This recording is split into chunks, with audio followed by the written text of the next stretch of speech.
Saint Augustin. Aurélien Augustin est né le 13 novembre 354 et il est mort le 28 août 430 dans l'actuelle Algérie, à une époque où celle-ci appartenait à l'Empire romain. Sa famille était berbère. Son père, Patricius, était un croyant et sa mère chrétienne, Sainte Monique. Le couple était soumis à des tensions liées à la fois aux infidélités du mari et au fait que l'épouse trouvait son mari limité. Malgré tout, Monique parvint à convertir son mari au christianisme peu avant son décès. Augustin avait un frère, Navigius, et une sœur, ou deux, qui sera supérieure du monastère d'Hippone. Leur langue maternelle était le latin. Saint Augustin raconte sa jeunesse dans Les Confessions. Brillant étudiant mais dissipé, il détestait l'école et redoutait le châtiment des maîtres. Grâce aux économies de son père, Augustin étudia dès ses 15 ans à Mador, actuel Mdaourouch en Algérie. Il critiqua ses études comme étant trop centrées sur l'éloquence et la mémoire. Le manque d'argent le contraint à revenir à la maison familiale alors qu'il avait 16 ans. À cette époque, il commit de menus larcins tel le célèbre vol des poires commis non par besoin, mais par plaisir de la transgression. Il se le reprochera plus tard et écrira dans son livre Les Confessions. Dans le voisinage de nos vignes était un poirier chargé de fruits qui n'avait aucun attrait de saveur ou de beauté. Nous allâmes, une troupe de jeunes vauriens, secouer et dépouiller cet arbre, vers le milieu de la nuit, ayant prolongé nos jeux jusqu'à 7 heures, selon notre détestable habitude, et nous en rapportâmes de grandes charges, non pour en faire régal, si toutefois nous y goûtâmes, mais ne fût-ce que pour les jeter au pourceau, simple plaisir de faire ce qui était défendu. À 17 ans, son père avait réussi à suffisamment épargner pour qu'Augustin parte étudier à Carthage. Il raconte le climat d'extrême sensualité de cette ville d'Afrique du Nord. Je vins à Carthage, partout autour de moi bouillonnait à grand fracas la chaudière des amours honteuses. Il fait connaissance de la femme avec laquelle il vécut pendant 15 ans et de laquelle il eut un fils, Adéoda. Si l'on ne sait pratiquement rien sur la concubine d'Augustin, pas même son nom, on peut penser qu'elle était chrétienne car le nom de leur fils signifie « donné par Dieu ». La lecture de l'Hortensius, un livre aujourd'hui disparu de Cicéron, le conduisit à se passionner pour la philosophie qui était alors comprise comme l'amour de la sagesse. Augustin abandonna ses intentions d'être avocat ou fonctionnaire impérial pour devenir professeur. En 383, il vint à Rome, puis enseigna la rhétorique à Milan. Sa mère, qui avait fini par le rejoindre, lui arrangea une union avec un riche parti, mais la jeune fille n'étant pas encore en âge de se marier, il dut patienter 2 ans. Il renvoya, sur les conseils de sa mère selon certains, la concubine avec laquelle il vivait depuis 15 ans. Puis, ne pouvant rester seul, il prit une nouvelle maîtresse. Saint Ambroise, alors évêque de la ville de Milan, lui donna une autre lecture de la Bible. Fin août 386, Pontitianus, un de ses compatriotes fonctionnaires à Trèves, en visite à l'endroit où Augustin demeurait avec ses amis, leur fit le récit de la conversion au christianisme de 2 de ses collègues appartenant au corps des agents secrets. Ce récit provoqua chez lui un tel bouleversement qu'il se convertit à son tour. Dans ses interrogations, il demanda au ciel un signe et ouvrit la Bible sur une page au hasard. Le texte était tellement en corrélation avec ses interrogations qu'il n'eut plus de doute intérieur quant à la présence de Dieu. Augustin et son fils, Adéoda, sont convertis baptisés par saint Ambroise de Milan à Pâques 387. Il raconte dans Les Confessions, « Combien j'étais ému. Que de larmes s'échappaient de mes yeux, lorsque j'entendais retentir dans votre église le chœur mélodieux des hymnes et des cantiques qu'elle élève sans cesse vers vous. Tandis que ces célestes paroles pénétraient dans mes oreilles, votre vérité entrait par elles doucement dans mon cœur, l'ardeur de ma piété semblait en devenir plus vive, mes larmes coulaient toujours, et j'éprouvais du plaisir à les répandre. » Augustin retourna en Afrique en 388. Les tensions entre les catholiques et les manichéens étaient alors vives, ce qui poussa Augustin à écrire de la vraie religion, pour dissuader ceux qui seraient tentés par le manichéisme. Il termina également avec son fils Adéoda, de la grandeur de l'âme, qu'il avait commencé de composer à Rome. Son fils mourut à l'âge de 17 ans, ainsi que Nébridius, un ami qu'il connaissait depuis Carthage, cela provoqua chez lui un immense vide. Les évêques et les prêtres sont à cette époque choisis par les fidèles. Il fut ordonné prêtre en 391, puis évêque d'Hippone, près de l'actuelle Beaune, Algérie, en 396. À son arrivée, il se battait pour renforcer l'Église catholique alors minoritaire.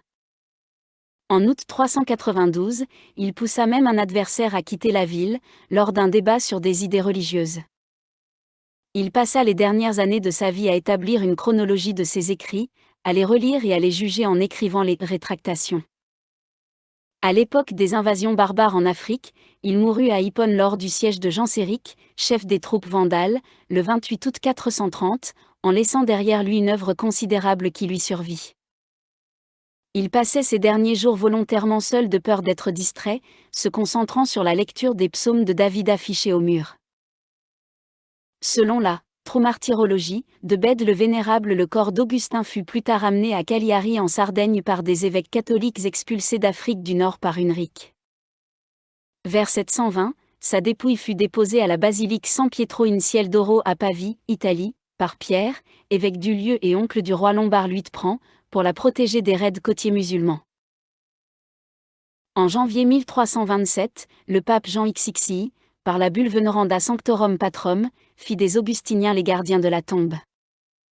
Augustin a été canonisé par acclamation populaire en 1298 et reconnu comme docteur de l'Église la même année par le pape Boniface VIII. Il est fêté par les catholiques le 28 août, jour de sa mort. Augustin est considéré comme le saint patron des brasseurs, des imprimeurs et des théologiens. L'Église orthodoxe le considère également comme un saint et le célèbre le 15 juin. Voici quelques phrases de ce célèbre père de l'Église latine. Crois pour comprendre. L'esprit commande le corps et le corps obéit. L'esprit se commande à lui-même et trouve de la résistance. Il est honteux d'être sans honte. Le bonheur, c'est de continuer à désirer ce que l'on possède. Aime, et fais ce que tu veux. La mesure de l'amour, c'est d'aimer sans mesure. Une vie de bonheur, n'est-ce pas la chose que tout le monde veut et que personne au monde ne refuse? Mais où l'a-t-on connu pour la vouloir tant? Où l'a-t-on vu pour en être si épris? Les riches, vous voyez bien ce qu'ils ont, vous ne voyez pas ce qui leur manque. Si la charité vient à manquer, à quoi sert tout le reste? Les temps sont mauvais? Soyons bons et les temps seront bons, car nous sommes le temps. Se tromper est humain, persister dans son erreur est diabolique. Il vaut mieux suivre le bon chemin en boitant que le mauvais d'un pas ferme. Les miracles ne sont pas en contradiction avec les lois de la nature, mais avec ce que nous savons de ces lois. Si vous ne trouvez pas une prière qui vous convienne, inventez-la. La récompense de Dieu, c'est Dieu lui-même. Demandez autre chose si vous trouvez quelque chose de mieux. Que faisait Dieu avant la création? De toute éternité, il préparait d'épouvantables supplices pour celui qui poserait cette question. Dieu entend mieux un sanglot qu'un appel. Quand l'homme vit selon l'homme et non selon Dieu, il est semblable au diable. Prophétie. Saint Augustin dans La Cité de Dieu reprend les oracles de Sibylle en une version particulière, traduite très approximativement du grec, comprenant 27 vers, soit 3 fois 3 fois 3, symbole de la Trinité. Au signe du jugement. La terre s'inondera de sueur.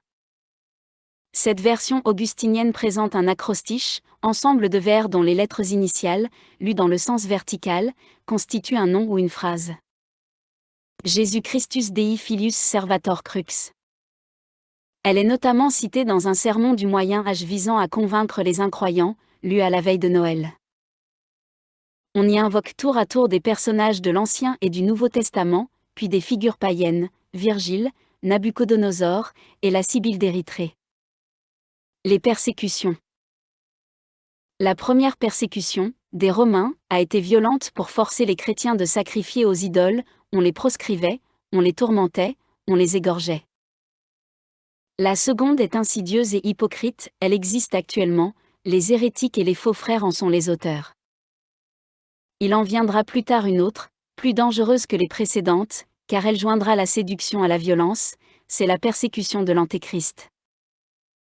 Aux pages 30 et 31 de l'édition de 1831 du « Livre admirable », Liber Mirabili, nous est donnée la traduction française de l'édition originale de 1524 écrite en latin et en gaulois, du « Traité sur l'Antéchrist », par le « divin Aurélien Augustin », évêque d'Hippone. Le traducteur précise que ce passage se trouve au dernier feuillet du 9e livre du divin Augustin, docteur de la Sainte Église. Saint Augustin y fait son interprétation des prophéties de l'Église. Le temps où viendra l'Antéchrist, et où aura lieu le jugement, a été indiqué par Paul, dans l'Épître aux Thessaloniens, dans laquelle il dit « La venue de notre Seigneur Jésus-Christ sera révélée aux hommes par la naissance et l'apparition de l'enfant du péché et de la perdition. Car nous savons que ce dernier paraîtra après le royaume des Grecs ou même des Perses, alors qu'un monarque, élevé, en son temps, par sa puissance et sa gloire, au-dessus tous, étendra au loin les limites de l'Empire romain. Devant lui toutes les nations abaissées, tous les peuples tributaires, se courberont, et Rome sera à l'apogée de la puissance. Toutefois l'Antéchrist, a dit l'apôtre Paul, ne viendra qu'au moment où il y aura une scission, c'est-à-dire où tous les peuples, naguère sous le joug de Rome, s'en seront affranchis et séparés. Et bien que maintenant l'Empire romain soit, en grande partie détruit, le temps n'est pas venu encore, et n'arrivera pas, tant qu'existeront les rois des Français qui doivent régner sur Rome.